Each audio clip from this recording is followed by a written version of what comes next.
नमस्कार, नमस्कार, नमस्कार। आज इस पॉडकास्ट की शुरुआत में एक शेर से करता हूँ। मुझे कहीं मैंने पढ़ा और मेरे को अच्छा लगा।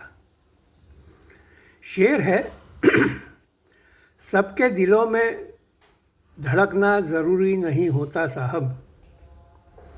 सबके दिलों में धड़कना ज़रूरी नहीं होता साहब। कुछ लोगों की आँखों में भी खटकना ज़रूरी है। कुछ लोगों की आँखों में भी खटकना ज़रूरी है। ये शेर मैंने यहाँ क्यों लिया, इसके पीछे एक कारण मैं आपको बता दूँ कि मैंने पिछले कुछ दिनों से अपने को मिलने वाले जो रिस्पॉन्सेस है, जो मेरे को व्यूज़ मिल रहे हैं, उसके हिसाब से मैंने सोचा कि मैं अपनी स्टाइल में परिवर्तन करूँ, पर नहीं, मैं अपनी पुरानी स्टाइल पर ही चलूँगा। जैसे कल मैंने आपसे कहा था कि मैं इसे थोड़ा शॉर्ट करूँगा और ऐसा करूँगा और वैसे करूँगा। परंतु आज जो सोशल मीडिया पर वो जो छिछोरेगिरी चल रही है, उस लेवल पर मुझे नहीं उतरना है। मुझे अपना स्टैंडर्ड खुद मेंटेन करना है। और वही उसी मतलब से मैंने ये बताया कि सबके दिलों में धड़कना ज़रूरी नहीं होता साहब। कुछ लोगों की आंखों में भी खटकना ज़रूरी है। 12 आज के इस संस्करण 20वें संस्करण का शीर्षक है डैमेज कंट्रोल। इंदौर में घटित घटना, भगीरथपुरा की घटना के लिए डैमेज कंट्रोल शुरू हो चुका है। संबंधित मंत्री श्री कैलाश विजयवर्गीय, जिन्होंने अपने तरफ से यह डैमेज कंट्रोल का प्रयास किया था, उनके कुछ समर्थकों ने भी किया था कि कैलाश भैया ने ऐसा किया, इतनी रातों की नींद खराब हुई, उतनी रातों की नींद खराब हुई। परंतु यह एक करियर का दाग है।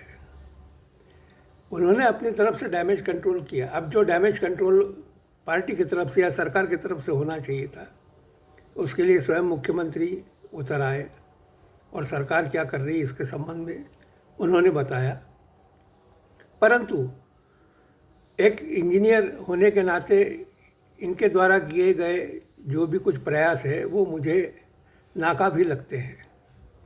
वह इतने नहीं है कि आने वाले समय में यहाँ पर जो संभावित मौतें हैं उनको कंट्रोल किया जा सके, और इसके लिए जो भी उचित प्रयास या जो स्टेप्स ली जाना है वो अभी तक सरकार ने की नहीं है। इसलिए इसका क्या परिणाम होगा यह तो समय बताएगा। परंतु कुछ बातें मैं आपको ज्योतिषीय दृष्टि से भी बताता हूँ कि अभी वर्तमान में सूर्य जो है वह धनु में चल रहा है। आज 12 तारीख है। आज का दिन बड़ा महत्वपूर्ण है, इसलिए भी है कि आज के दिन को युवा दिवस कहा जाता है। मतलब ये तो भारतीय जनता पार्टी या भारतीय जनता पार्टी की सरकार ने इसे नाम दिया है युवा दिवस। हो सकता है इसे राष्ट्रीय नाम भी दिया गया हो 12 जनवरी को, इसलिए कि आज स्वामी विवेकानंद का जन्म दिवस है। स्वामी विवेकानंद जी को प्रणाम। परंतु इस विषय में एक अलग से मैं संस्करण लूँगा, इसलिए अभी इस विषय पर मैं चर्चा नहीं करता हूँ। अभी मैं फिर आता हूँ अपने पॉडकास्ट के विषय की तरफ। तो संबंधित मंत्री ने अपने स्तर पर जो डैमेज कंट्रोल करना था वो किया। पार्टी को जो करना चाहिए, पार्टी ने एक मिनट जरा मैं आपको पढ़ के बताता हूँ।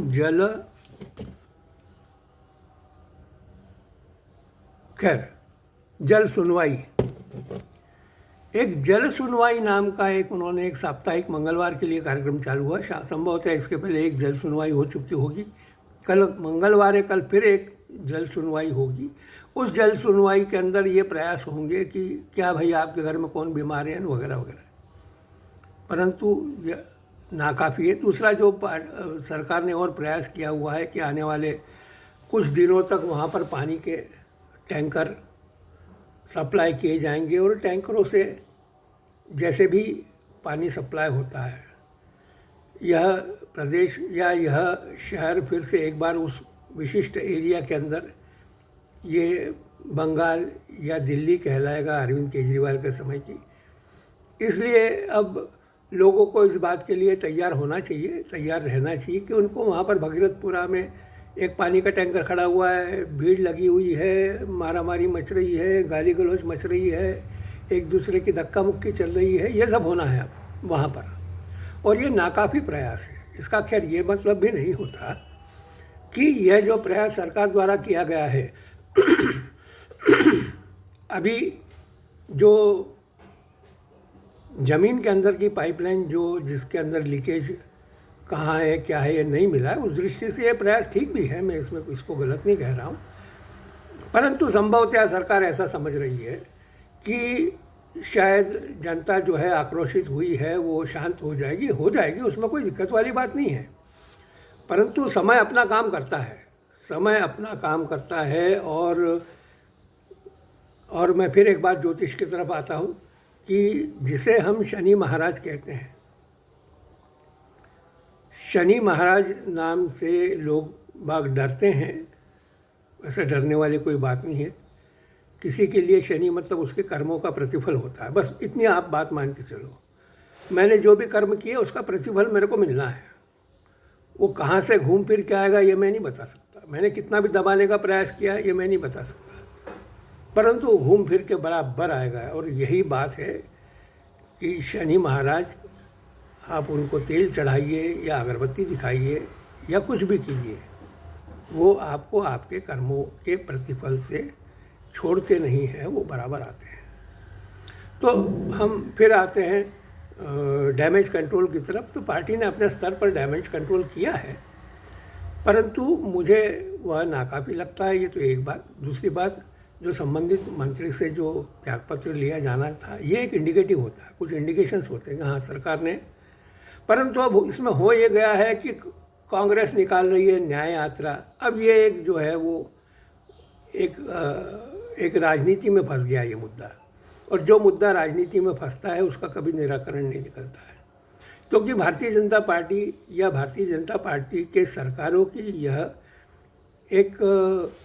एक योजना, एक इनका प्रिंसिपल रहा हुआ है, एक उद्देश्य रहा हुआ है कि यह किसी भी समस्या पे ऐसा कुछ नहीं करते। जैसे अब आपने कहा कि कांग्रेस ने न्याय यात्रा निकाल रही है कि वो इस्तीफा, उनके कहने के कारण इस्तीफा नहीं लिया जाएगा। और ये बात सही भी है पार्टी की दृष्टि से और सरकार की दृष्टि से। और यही हमें मोदी जी के विचारों में या मोदी जी की सरकार के अंदर हमें शाहीन बाग और वो तमाम जो भी दिल्ली में आंदोलन हुए, किसान आंदोलन वगैरह, उसमें हमें दिखने में आया कि सरकार ने शांत रूप से उसको सुना। और यहाँ पे भी यदि सरकार की यही मंशा हो तो मेरा इस सरकार से या पार्टी से विनम्र निवेदन है कि यहाँ पर जिन लोगों के खिलाफ एक्शन ली जाना है वो मोदी जी नहीं है, या न उनके जैसा इनका चरित्र है। इसलिए सरकार को ये मेरा फिर एक बार सुझाव है कि तत्काल इसके ऊपर एक विचार कर संबंधित मंत्री से त्यागपत्र। बाद में क्या होता है, भगीरथपुरा में नीचे की ड्रेनेज लाइन जुड़ती है नहीं जुड़ती है ये एक अलग बात है, पर ये एक डैमेज कंट्रोल का तरीका है जो मुझे ऐसा लगा। इसलिए इस शीर्षक के साथ मैंने यह विशिष्ट संस्करण रखा, और मुझे ऐसा लगता है कि मैं अपना कथन इस संस्करण के लिए जितना आवश्यक था वह पूर्ण कर चुका हूँ। इसलिए आपसे आज्ञा लेता हूँ। फिर एक बार नमस्कार।